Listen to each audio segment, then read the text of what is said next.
Radio Praga Internacional, emisiones de la República Checa para el exterior. Hola amigos, desde hoy y durante los próximos 8 viernes vamos a dedicar estas emisiones, que son de fin de semana, para 8 capítulos sobre la historia de Radio Praga. De Praga al mundo, 90 años en el aire.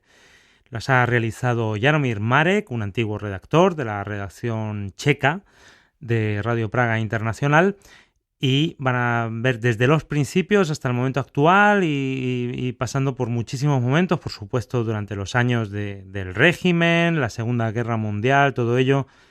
Creo que es un trabajo muy bonito, muy complejo, que se ha llevado mucho trabajo y que van a poder disfrutar. Y las noticias y el resto de nuestra programación, ahora las noticias pasan por ejemplo, el incendio dramático, doloroso en la histórica fábrica, el complejo industrial del calzado Batia en Zlín, o toda la actualidad política la pueden seguir en nuestra página web espanol.radio.cz y en nuestras redes sociales, Facebook, X e Instagram.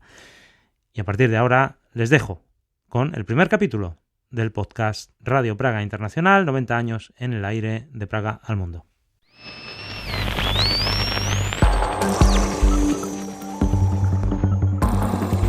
This is Radio Prague, Czechoslovakia. Drazí krajany, transoceánské spojení na krát. Atención. De Praga al mundo. 90 años en el aire. En Chequia, 1,5 millones de personas escuchan a diario la radio checa. Sin embargo, no todo el mundo en el país sabe que la radio pública cuenta también con las emisiones de Radio Praga Internacional en varios idiomas hechas expresamente para el extranjero, y eso que se emiten desde hace ya 90 años. La emisora se fundió en 1936 como defensa frente a la propaganda nazi enemiga, pero después, de febrero de 1948, se convirtió también en un instrumento de propaganda, comunista en este caso. No fue hasta después de la Revolución de Terciopelo de 1989, cuando la emisora se volvió la voz de una República Checa libre y democrática. ¿Cómo surgió y cómo se ha dirigido a sus oyentes a lo largo de estos 90 años? Lo descubrirán en esta serie De Praga al mundo, 90 años en el aire. krajané českoslovenští, všude v zahraničí. Přátelé Ameriky. Compatriotas checoslovacos en el extranjero, amigos estadounidenses, saludos y felicitaciones para todos. Nuestro viejito está bien, hemos ido a verle como si fuéramos sus hijos. Lo sabe todo, lo observa todo y se alegra de que estemos bien. Les envía un saludo a todos, tanto a los que están en el país como a los que están en el extranjero. Pozdravuje vás všechny. Všechny doma, jako všechny vás za hranicí. Así habló por la radio uno de los 5 hombres del 28 de octubre, el político socialdemócrata, abogado y publicista František Soukup. La transmisión, el 7 de marzo de 1937, estaba dirigida a los checos en el extranjero, coincidiendo con el cumpleaños del presidente Tomáš Garrigue Masaryk. Se trata de la grabación más antigua que se conserva de una transmisión al extranjero realizada por la entonces emisora Radio Journal, hoy Radio Checa. Aló. Aquí está la estación checoslovaca de ondas cortas que está verificando la emisión de ensayo. Rogamos a las señoras y señores que tienen la amabilidad de escuchar se sirvan comunicarnos sobre qué onda y a qué hora recibieron esta emisión. La dirección es la siguiente: la estación de ondas cortas, Praga, Checoslovaquia. Agradecemos su amable respuesta.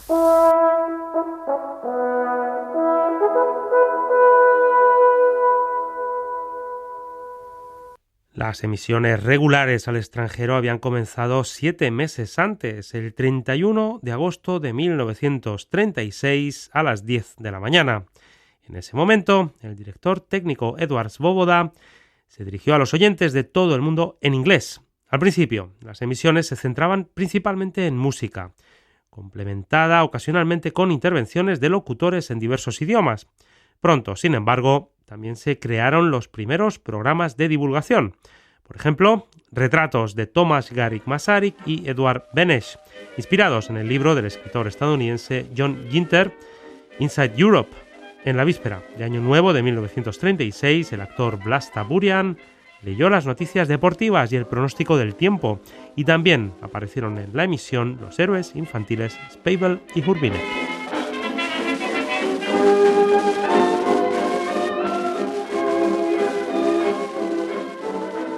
Chtěli jsme se světu představit. Queríamos darnos a conocer al mundo, acabar con la idea falsa difundida por Shakespeare de que Bohemia se encontraba a orillas del mar.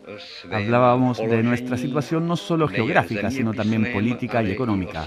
Hablábamos inglés, francés, alemán e italiano. Nos dirigíamos a un mundo que por aquel entonces era relativamente pequeño. Šlo nám tedy o dorozumění se světem. Así recordaba František Kamil Zeman los inicios de las emisiones al exterior. Trabajó en Radio Praga desde 1938.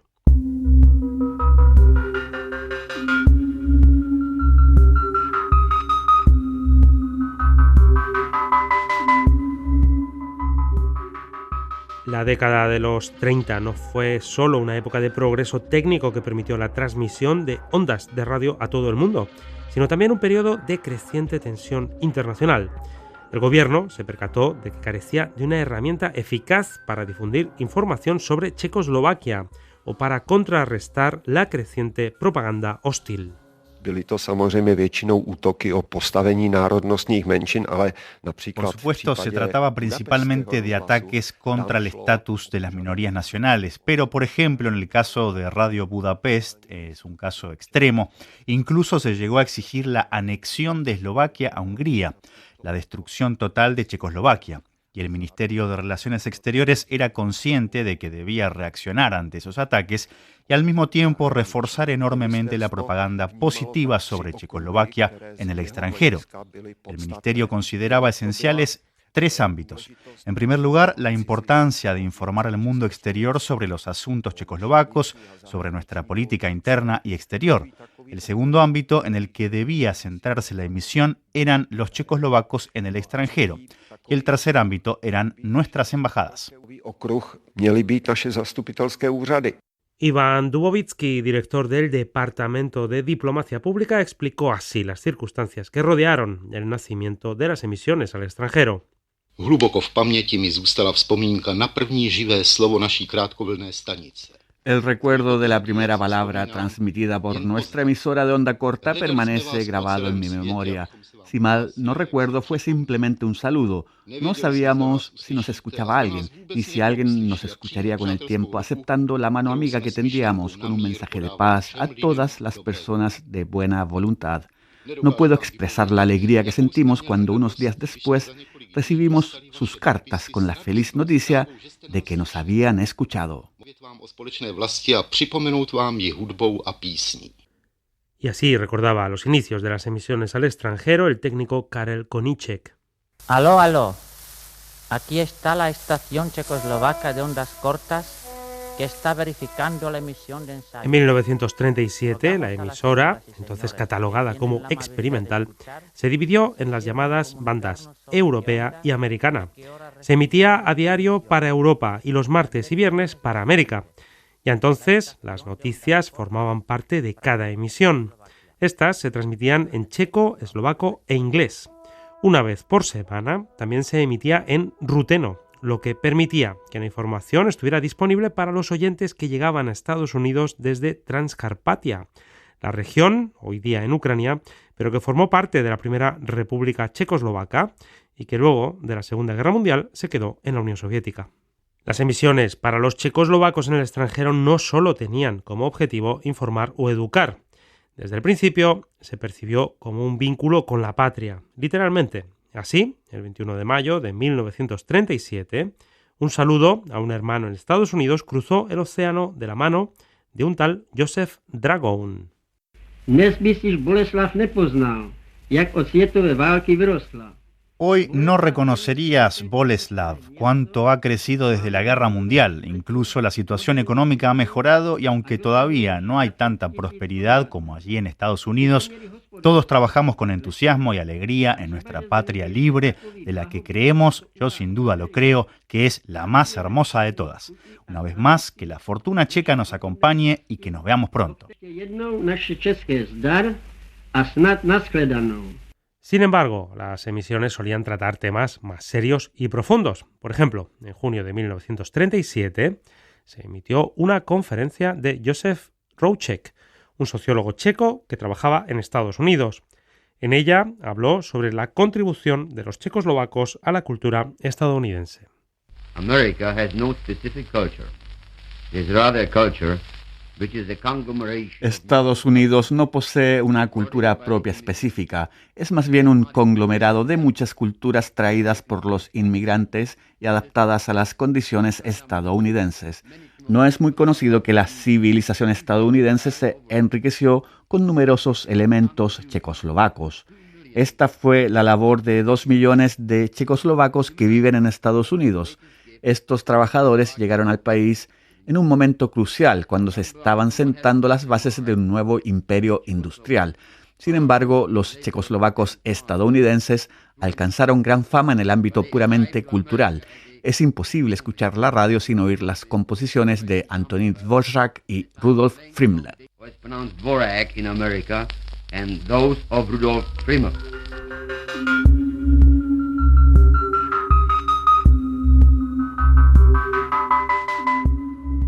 El 14 de septiembre de 1937 falleció Tomáš Garrigue Masaryk, el primer presidente de Checoslovaquia. Y por supuesto, las emisiones al extranjero también informaron del suceso. Bereits mehr als 24 Stunden pilgern Tag und Nacht. Día y noche, multitudes se dirigen al castillo de Praga, donde reposan los restos del primer presidente de la República Checoslovaca, Tomáš Garrigue Masaryk. Con lágrimas en los ojos y sollozos apenas contenidos, decenas de miles de hombres, mujeres y niños pasan ante el catafalco.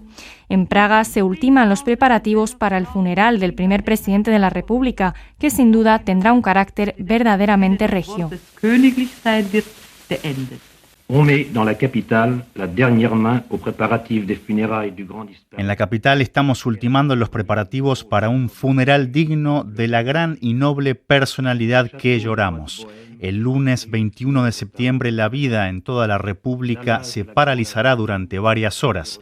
Los comercios cerrarán y las fábricas suspenderán su actividad para que los trabajadores puedan participar en la ceremonia. El número de personas que llegan de todas las ciudades de la República sigue aumentando. Se prevé que el día del funeral supere el 1.000.000. Se prevén problemas de transporte y alojamiento. Los tranvías y autobuses funcionarán durante toda la noche. Tramway et autobus circulent toute la nuit.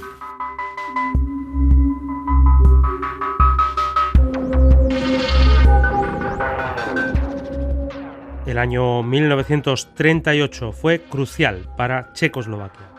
Las emisiones al exterior apelaron al mundo entero con argumentos en rechazo de las acusaciones difundidas principalmente por la Alemania nazi. Así se dirigió el empresario Jan Antonín Batia a los oyentes de habla inglesa en marzo de 1938.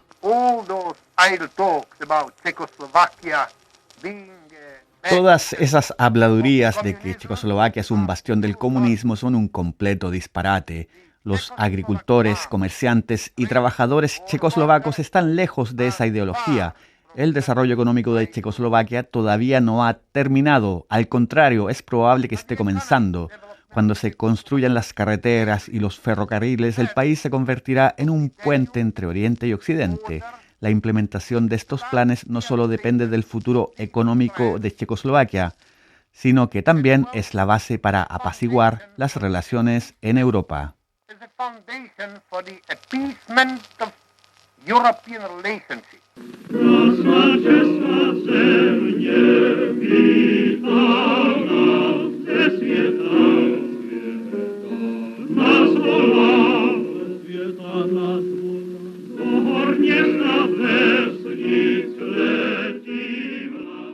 El 10º encuentro del Sokol, al que también asistieron miembros del Sokol de Estados Unidos en junio de 1938, se convirtió en una expresión simbólica de determinación y resistencia. Su participación en el encuentro se interpretó como una muestra de solidaridad nacional y apoyo a la República Checoslovaca en un momento de gran tensión.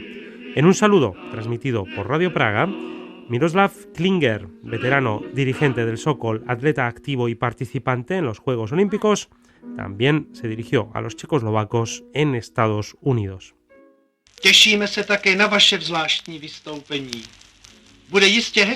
También esperamos con ilusión su actuación especial. Sin duda será bonita y original como la anterior. Y en este momento le acompaño de corazón.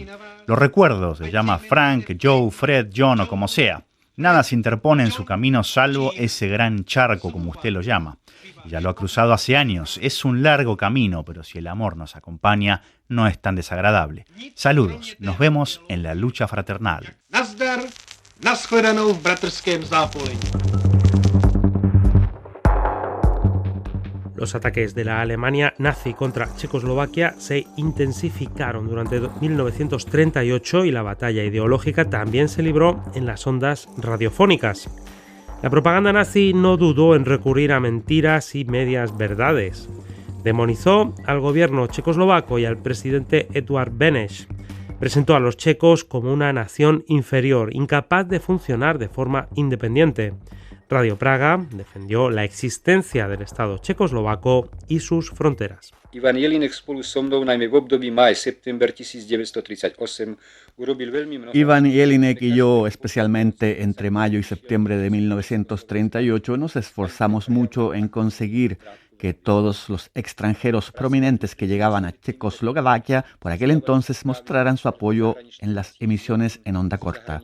Rara vez nos rechazaron. Entre los extranjeros a los que buscábamos especialmente se encontraban personalidades, o mejor dicho, amigos de Checoslovaquia, como el comandante Young, diputado del Partido Laborista y otros de ese tipo.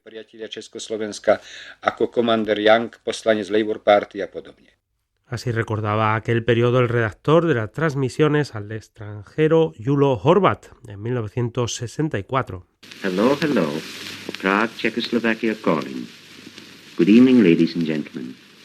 Lieutenant Commander Edgar Young, the well-known British publicist and politician, will now give you his impressions of the Czechoslovak Republic. El mencionado Edgar Young, veterano de la Primera Guerra Mundial, periodista y político de izquierdas, visitó Checoslovaquia a finales de 1936 y compartió sus observaciones y valoraciones con los oyentes de las emisiones al extranjero. Before Christmas, I went for a journey through the districts along the German border. Antes de Navidad viajé por la región fronteriza alemana entre Karlovy Vary y Liberec, donde la población es predominantemente germanoparlante. Estas regiones, de carácter principalmente industrial y cuya prosperidad siempre ha dependido del comercio exterior, sufren gravemente los efectos de la crisis económica mundial. El sufrimiento de estos alemanes checoslovacos se debe en gran medida a la política económica egoísta de Alemania y a los actos antipatrióticos del pasado de sus propios empleadores, en su mayoría alemanes. Sin embargo, la culpa recae sobre el gobierno checoslovaco. No obstante, incluso en estas regiones, objetivo de la propaganda alemana, existe un número significativo de alemanes con mentalidad democrática que cooperan lealmente con el gobierno, en el que incluso cuentan con sus propios representantes. Esta fue la valoración del político y periodista británico Edgar Young para las emisiones al exterior en onda corta. Ani rakouský absolutismu tedy se nesměl dotknout historii. Ni siquiera el absolutismo austriaco pudo atentar contra los derechos históricos del Estado checo, y para su restauración, la nación checoslovaca se unió en la lucha durante la Primera Guerra Mundial. Fue totalmente justo y legítimo que las potencias vencedoras aprobaran la conquista checoslovaca de su Estado dentro de las fronteras históricas de las tierras checas con la Unión de Eslovaquia, que, en ejercicio de su derecho a la autodeterminación, decidió vivir como Estado junto con el de los checos, así como los habitantes de la Rutenia transcarpática. Por lo tanto, las fronteras de la actual Checoslovaquia son naturales y están plenamente justificadas desde el punto de vista histórico.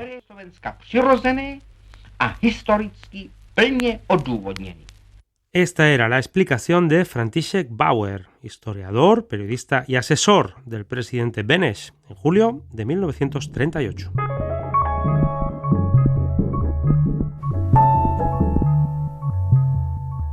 En sus ataques contra Checoslovaquia, los nazis hicieron un uso extensivo de la llamada cuestión de los alemanes de los Sudetes.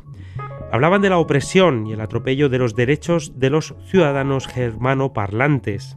La postura checoslovaca también fue defendida por el diputado socialdemócrata Wenzel Jaksch, a pesar de pertenecer él mismo a la minoría alemana de los Sudetes. Sin embargo, durante los meses críticos mantuvo una postura pragmática. Así lo declaró en las emisiones para el exterior pocos días antes de la fatídica conferencia de Múnich. Checos y alemanes no pueden exterminarse mutuamente. Cada nacionalidad tiene sus virtudes y defectos. En última instancia, debemos encontrar una fórmula para la cooperación honesta y pacífica entre las naciones, y no solo en nuestro país, sino en toda Europa. Unamos fuerzas y evitemos que nuestra frontera se convierta en causa de conflicto o incluso en campo de batalla. La tierra que habitamos nos fue dada por el destino. Construyamos sobre ella un puente que conecte a las naciones alemanas y eslavas. Durante este difícil periodo, el presidente Eduard Beneš también se dirigió a los oyentes en Alemania.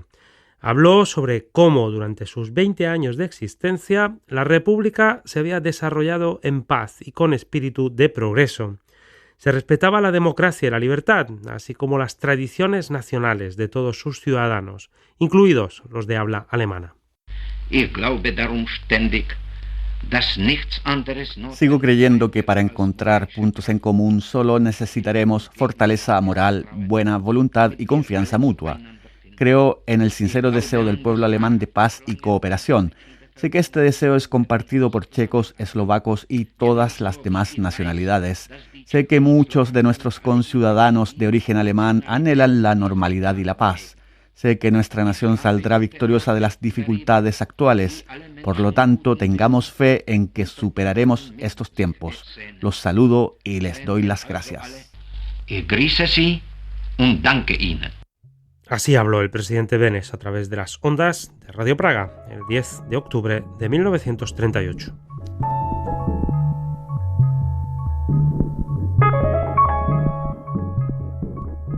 La crisis internacional se encaminaba hacia su punto álgido, la conferencia de las potencias en Múnich.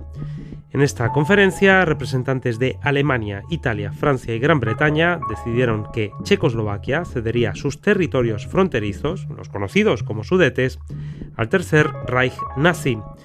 El 28 de septiembre, víspera de la reunión que pasaría a la historia de la infamia, Radio Praga informó al respecto.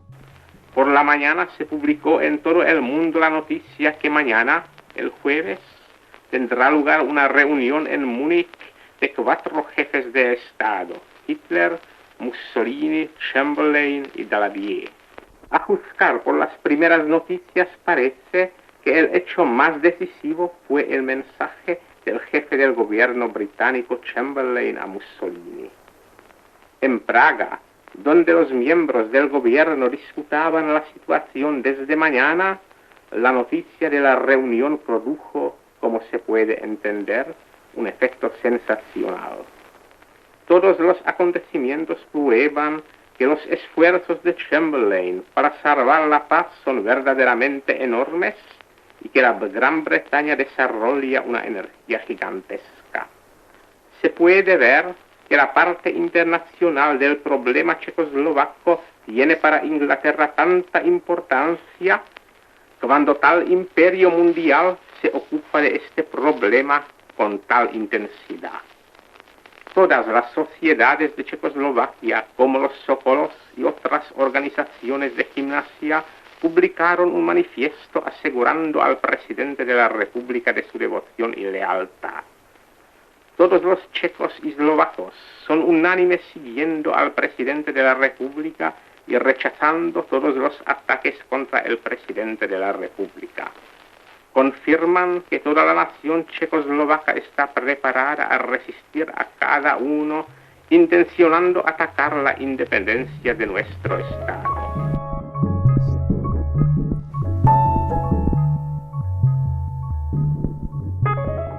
La conferencia de Múnich supuso un duro golpe para Checoslovaquia, que perdió 1/3 de su territorio y su población. Pero sobre todo, trajo consigo la decepción y desilusión que marcaron el carácter de la Segunda República. El periodista británico John Griffin describió brevemente el ambiente que se vivía en las emisiones al exterior. Prague is a sad place now, but not a dangerous place, not even an uncomfortable. Praga es un lugar triste ahora. No es peligroso ni desagradable. La comida es abundante y buena como siempre. Sobre todo, no hay señales de opresión contra los judíos ni otros brotes chauvinistas. Todos están decididos a intentar reconstruir una vida tolerable en Checoslovaquia. Y esto a pesar de que el cambio de fronteras ha asestado un golpe terrible al comercio y se prevé que hasta 1 millón de personas puedan quedarse sin empleo durante el invierno.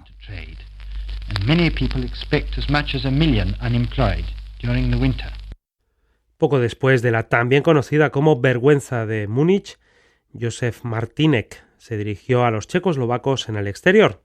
Él había sido uno de los organizadores desde el extranjero de la resistencia contra el Imperio Austrohúngaro en Estados Unidos durante la Primera Guerra Mundial. Trabajó en Praga después entre 1934 y 1939.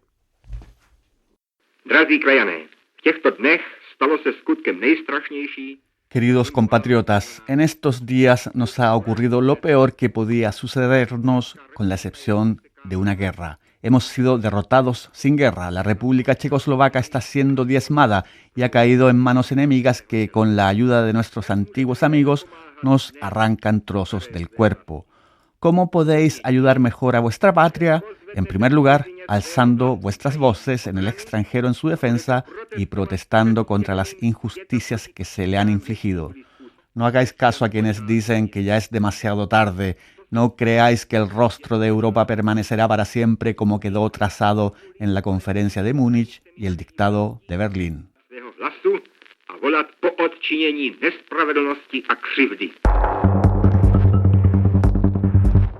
Esta fue la predicción que lanzó Józef Martínek a través de las ondas de Radio Praga.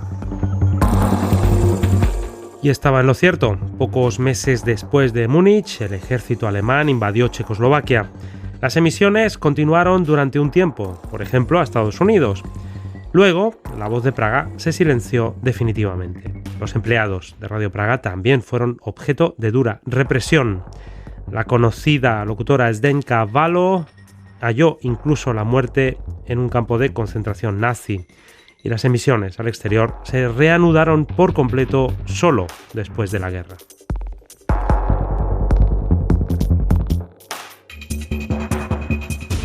El guión de este programa ha sido realizado por Jaromír Marek. La dramaturgia corrió a cargo de David Hertel y la locución por Daniel Ordóñez, Juan Mutoni, Cristina Kelnerova, Gonzalo Núñez, y en el sonido ha estado Aleš Krupka.